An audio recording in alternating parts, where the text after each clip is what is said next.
사이다 무비튼. 나는 아내와 딸, 세 식구의 가장이다. 직업은 영업사원. 한 건이라도 더 올리기 위해 비오듯 땀을 흘리며 사방을 누비고 다닌다. 중3인 딸아이는 중2병에 이어 아직 사춘기 선상에 있기 때문에 아빠와의 대화를 싫어한다. 그런데 여름으로 넘어가는 시기에 관계가 더 악화됐다. 어느 날 여느 때와 마찬가지로 오늘도 열심히 땀 흘리며 하루 종일 분주하게 영업을 다니다 집에 들어왔는데 내가 거실로 들어서자 딸아이가 코를 움켜쥐더니 왜? 아우 냄새. 아빠만 들어오면 악취가 코를 찔러. 쓰레기통이 따로 없어. 라고 짜증을 냈다. 하루 종일 땀을 흘리며 다녔기 때문에 땀 냄새가 불편했을 수는 있지만 딸아이가 한 말은 솔직히 상처가 됐다. 혹시나 하는 기대로 아내를 쳐다봤지만 아내는 못 들은 척 무시하는 태도였고 딸아이는 냄새 때문에 죽을 것 같으니까 난 내 방으로 갈래 라면서 자기 방으로 들어갔다. 아무리 사춘기라고는 해도 요즘 하는 말이나 행동은 지나친 감이 있었고 아내에게 잘 좀 알아듣게 주의를 주라고 했지만 사춘기 때는 원래 다 저래. 다들 치르는 통과 의례인데 당신만 피해자 코스프레하면 오버지. 라고 딸아이 편을 들면서 오히려 나한테 뭐라고 했다. 사춘기가 그렇다는 건 이해하지만 이 땀 냄새는 가족을 위해 열심히 일한 증거이다. 하지만 매일 냄새난다는 모욕적인 발언을 듣다 보면 나도 정신적으로 위축되고 스트레스가 쌓였다. 그래서 서로를 위해서 조심해줬으면 하는 바람이었는데 그런 나의 작은 소망은 여지없이 짓밟혔고 딸아이의 거친 태도는 날이 갈수록 도를 넘어섰다. 어느 날 내가 퇴근하고 집에 들어서자 아 진짜 냄새나니까 거실에 있지 말고 빨리 아빠 방으로 가 라고 짜증을 내면서 나를 강아지 끌고 가듯이 넥타이를 잡아 끌면서 안방에 밀어놓고 문을 닫았다. 그리고 방에서 나오지 마. 저녁밥 다 되면 엄마한테 갖다 주러 갈 테니까 방에서 혼자 먹어 라고 하더니 쾅 하고 방문을 닫아버렸다. 거실에서 아내와 딸은 나 같은 건 아무 상관없다는 듯이 둘이서 즐겁게 떠드는 소리가 들려왔다. 아내는 전업주부였고 나는 가게를 책임지기 위해 사명감을 갖고 땀 냄새를 풍길 정도로 열심히 일해왔다. 하지만 그 대가가 이런 거라면 열심히 사는 게 무슨 의미가 있을까 하는 자괴감이 들었다. 아내에게 이 문제에 대해 진지하게 상의했지만 아내의 대답은 기승전결 사춘기니까로 귀결됐고 나는 무너지는 자존감과 혼자 싸워야 했다. 그런 와중에 아내가 딸아이 학원을 새로 끊어야 한다면서 돈이 더 필요하다고 했다. 무슨 학원이냐고 묻자 영어 회화와 피아노 학원을 보낼 생각이라고 했다. 딸아이가 진짜 하고 싶어하는 게 맞는지도 모르겠지만 지금 다니는 것도 있는데 학원을 너무 많이 다니는 거 아니냐고 한마디 하자 딸 교육비 내는 게 그렇게 아깝냐? 아빠 자격 상실이다. 대체 돈은 왜 버냐? 라고 버럭 화를 내더니 자기 마음대로 학원을 신청했다. 비록 지금은 미운 말만 골라서 하고 있지만 내 소중한 딸이란 사실은 변함이 없었다. 딸아이 교육비로 들어가는 돈이 아까워서 한 말은 절대 아니었다. 하지만 새로 학원을 끊은 후에도 딸아이의 냉랭한 태도는 여전했다. 네가 다니는 학원비는 아빠 땀의 결과라고 말하고 싶었지만 딸아이는 역시 엄마가 최고라는 말만 했다. 딸아이는 새로 등록한 학원에 다니기 시작했다. 그 무렵부터 이유는 모르겠으나 아내는 매일 딸아이를 따라다니며 학원에서 상시 대기 중이었다. 어린애도 아니고 매일 데리고 다닐 필요가 있냐고 내가 한마디 참견하자 아내는 딸아이 실력이 늘어가는 걸 옆에서 지켜보고 싶다고 말했고 본인도 그러고 싶다는데 나도 더 이상 할 말이 없었다.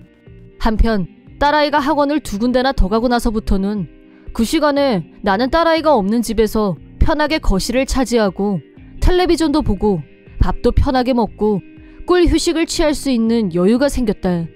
그렇게 각자 즐거운 시간을 보내게 됐고 그날도 딸아이와 아내가 학원에 간 후 나는 다음날부터 3일간 지방 출장 일정이 있어서 짐을 싸다가 빠진 물건들이 있어서 급하게 마트로 장을 보러 나갔다. 그런데 마트 근처에 있는 레스토랑에서 아내와 딸이 밥을 먹고 있는 걸 발견했다. 이 시간엔 학원에 있어야 할 시간인데 왜 레스토랑에서 밥을 먹고 있지? 라는 의문과 함께 좀 더 안을 들여다보니 같은 테이블에 모르는 남자가 앉아 있었다. 나와 아내는 6살 차이이고 아내가 나보다 연하였는데 지금 아내와 나란히 앉아있는 남자는 아내랑 비슷해 보이는 젊은 남자였다. 불확실하지만 불길한 예감이 들었다. 하지만 일단 조용히 집으로 왔다.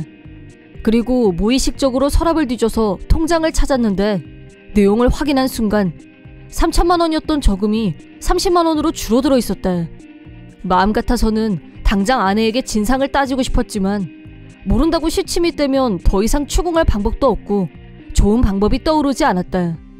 국리 끝에 동료이자 친구인 우수환한테 전화를 걸어서 내 상황을 설명하고 조언을 구하자 정황상 불륜일 가능성이 높다고 말했다.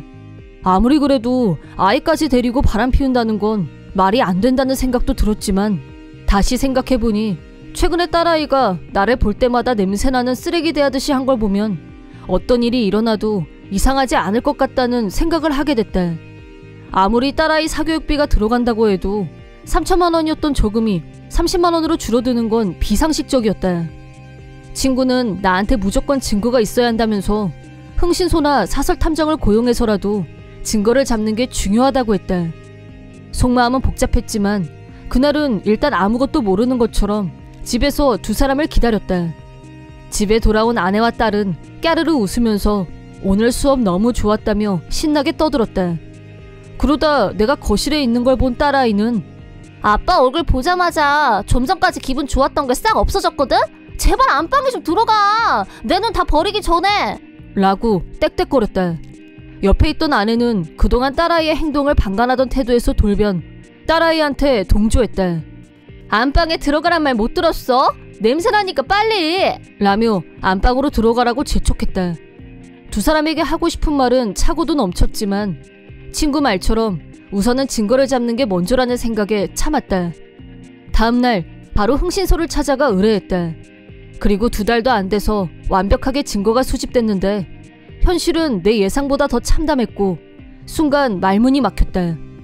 흥신소 조사 결과 불길했던 예감대로 아내는 어떤 남자와 불륜관계를 맺고 있었는데 그 남자의 정체는 딸아이 피아노 학원 선생이란 게 밝혀졌다.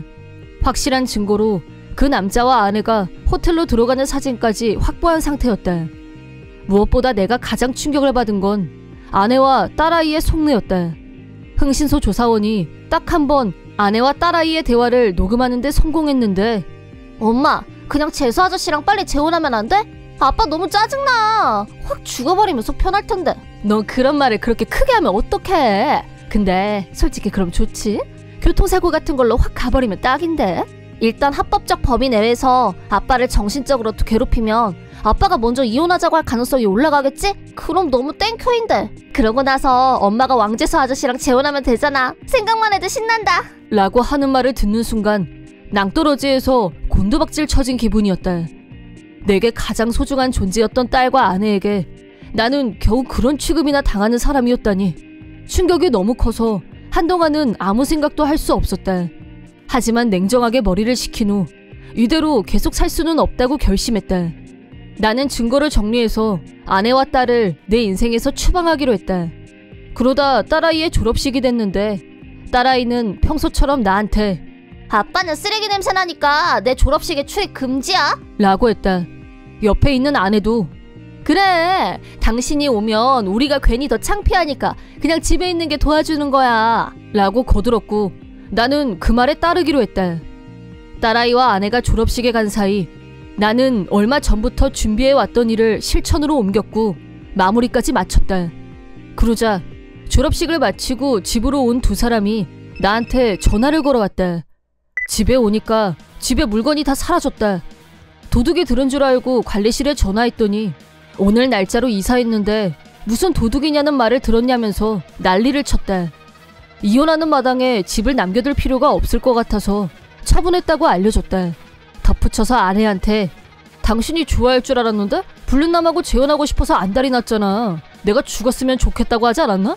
라고 연속으로 치고 들어가자 아내는 말을 잇지 못했다. 틈을 주지 않고 내가 이혼해줄 테니까 앞으로 당신 하고 싶은 대로 알아서 잘 살아. 불륜남하고 재혼하고 싶으면 네 마음대로 하시면 되는데 대신 위자료는 확실하게 청구할 거니까 그렇게 알고 있어. 라고 하자 열심히 뭐라고 변명하는 아내에게 마지막 선물로 우편함 안에 불륜 사진 넣어놨으니까 꺼내서 보라고 하고 전화를 끊었다. 예상대로 아내는 나한테 다시 전화를 걸지 않았다.